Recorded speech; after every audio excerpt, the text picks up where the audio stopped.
So yeah, I've made it to the southwestern part of Uganda in a place called Bwindi.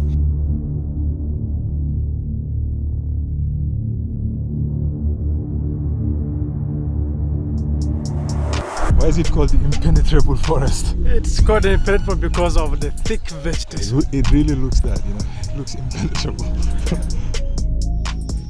This ancient rainforest is one of the oldest ecosystems in Africa, over 25,000 years old, and one of the most biologically diverse places on Earth. But what draws people here is not just the trees or the silence, it's the gorillas. Mountain gorillas, one of the world's most endangered species, live only in 3 countries: Uganda, Rwanda, and the Democratic Republic of Congo. While the whole world there are 1,063, but half of them are here in Bwindi. One of the things that I enjoy about this place is some of the cool places that I get to stay. Look at the view of that. They are growing tea and coffee here. So really nice, you get to view of this. Alhamdulillah, man.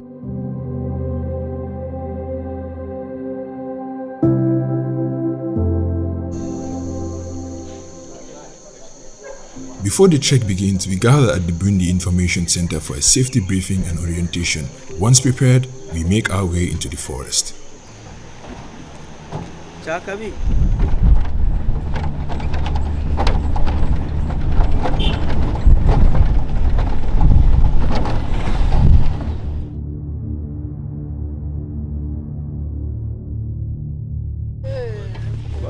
We have now arrived, but before we encounter the gorillas, There's a road. That is where there is a custom, Cheshero custom border. Of Okay, so that is the border between Uganda and Congo. Okay. Yeah, only that one. Okay.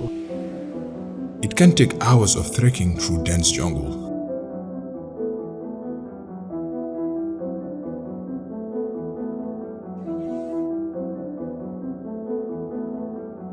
How long have you been here in Uganda? Like 2 weeks now. 2 weeks. Okay. Are you traveling alone? Yeah. We are almost here.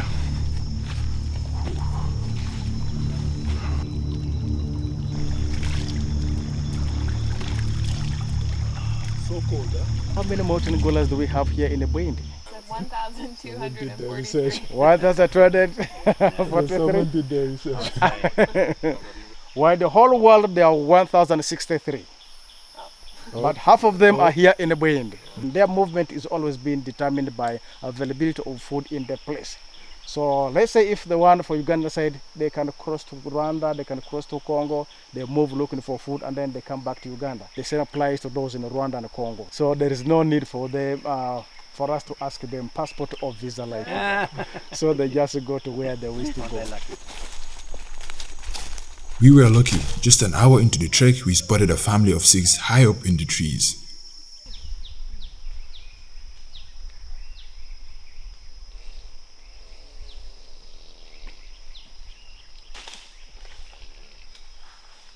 Looks like they're having breakfast, so we have to sit quietly and wait.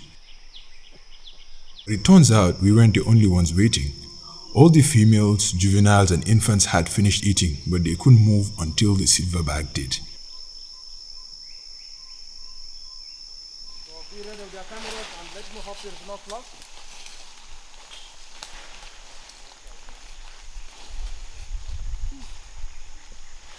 If he climbs down, they climb down. If he stays up, so do they.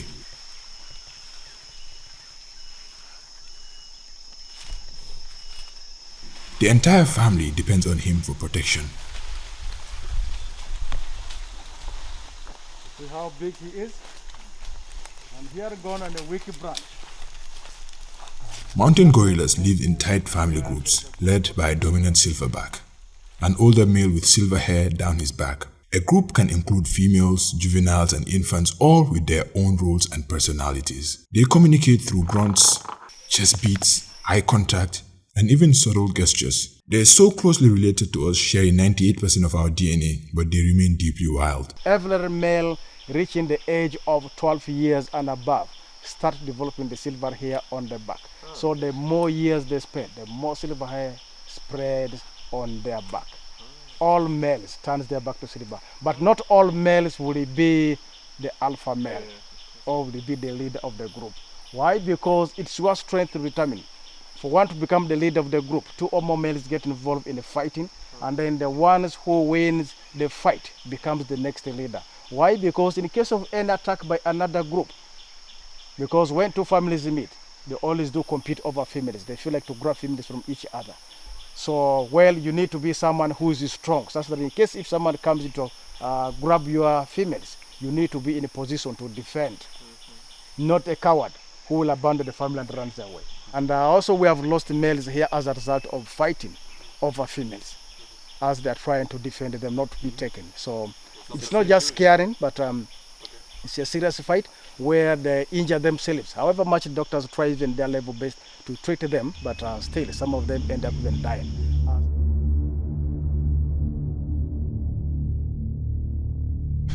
Up close with the mountain gorillas.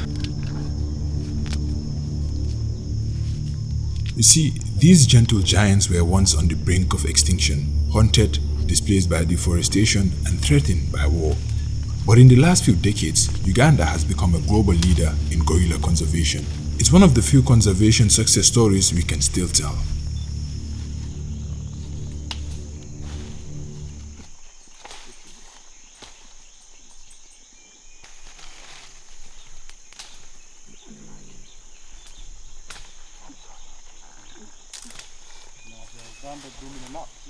This guy only shows attention to this one. Because now this one has a baby, Oh, okay. so he has to really show love and keep that baby safe.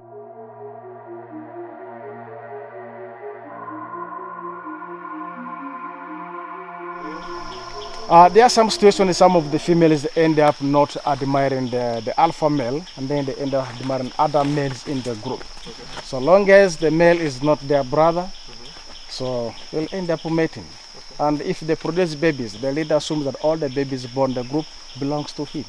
And then also if the group leader is old and cannot manage to satisfy them sexually, that's where some of these males, the females, they tend to leave the group to go and join a family where there are strong males to satisfy them sexually.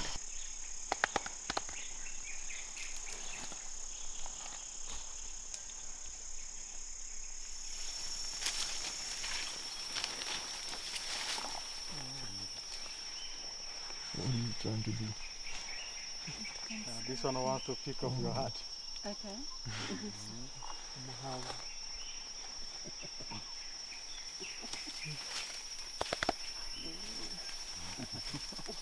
I'm the boss. As I stood here face to face with this silverback, you'd think I was deep in thought, maybe reflecting on life or nature.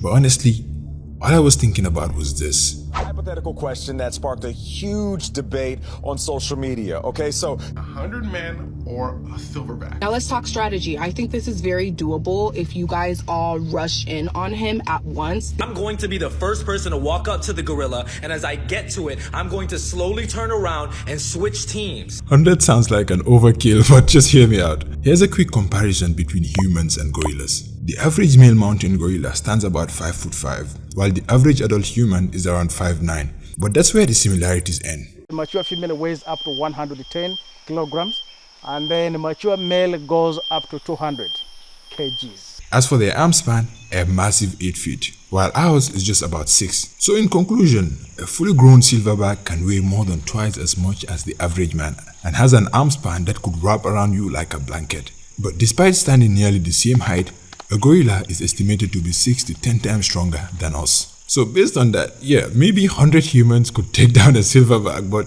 only if those humans were coordinated and maybe slightly unhinged. I might not win the war, but I promise you, some of y'all not going on home the same.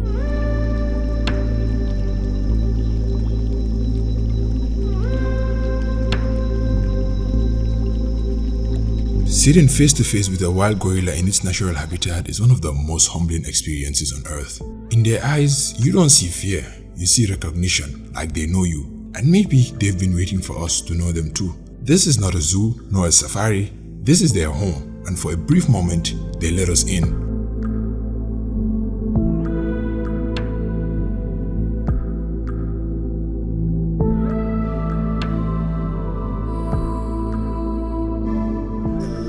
I'll start with myself now. Let us just say these are Muzungu activities. Let everyone at least try them once in a lifetime. I highly recommend, this is such a very amazing experience being up close with the gorillas in their natural habitat, just learning about them. It's just looking at them. It's really, there's this feeling that, just can't explain unless you do it, right? So I highly recommend, man, once you're at Uganda, try this out. I mean, Uganda have the highest population of mountain gorillas in the world, and also it is like cheaper here, $800. So yeah. Hello. Hello. You come and check in the side. I want to get some souvenirs, but I'm not sure which one to get. But how much are these? This one? This one is 20,000 Uganda shillings. Hello, can check here. Yeah. Hello. Yep, so I got this souvenir. Thank you. Thank you. Thank you so much. It was a good one. That was great. It was great. Experience of a lifetime. Yeah. After that incredible and fulfilling experience, we made our way back to the base.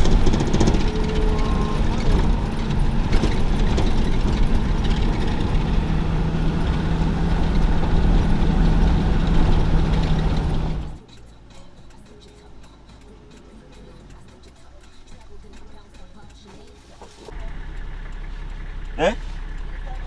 I don't move. Oh.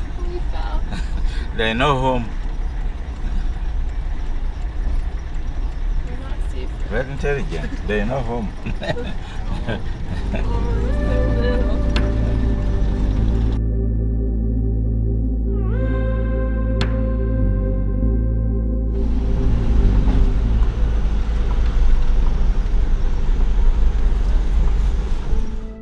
So with that, allow me to start by congratulating Ibrahim. Congratulations.